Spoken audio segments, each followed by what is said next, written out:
আসসালামু আলাইকুম।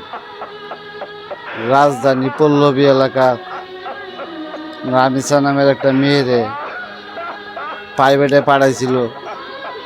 প্রথম খুঁজে খুঁজে মুজে পায় না, পরে পাশের প্লাটে রামিসার কাপড় পাইলো। কাপড় পাইলে অনেকজনে মনে দরজার টুকাটুকি করে ভাঙ্গে চুঙ্গে ঢুকে দেহে রামিসার গলা কাটা লাশ কইরা লইছে।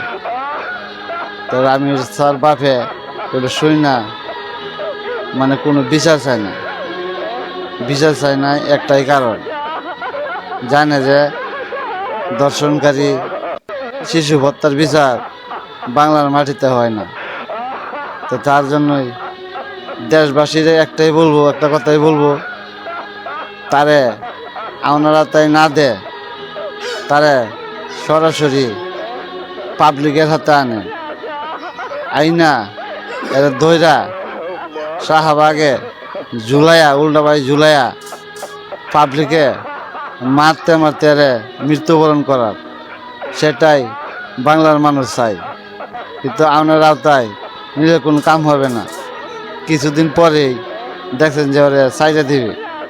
তা বাংলার মানুষ একটাই দাবি দেন, ওরে আপনারা পাবলিকের হাতে তুইলা দেব, শাহবাগে ঝুলাইয়া এর পাবলিকে মাইরে মৃত্যুবরণ করার, ওইটাই আমরা চাই।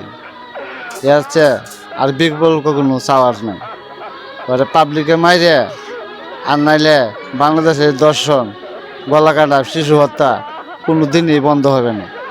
তাই বাংলাদেশের সকলকে বলবো, তারা আইনের আওতায় না দেয়, তারা আপনারা পুলিশ প্রশাসনকে কন পাবলিকের হাতে দিয়া দিক। পাবলিকের হাতে দিয়ে দিলে এত কঠিন মায়ের কয়েকটারে মারলেই আর বাংলাদেশে কোনো দর্শন কোন খারাপই হবে না।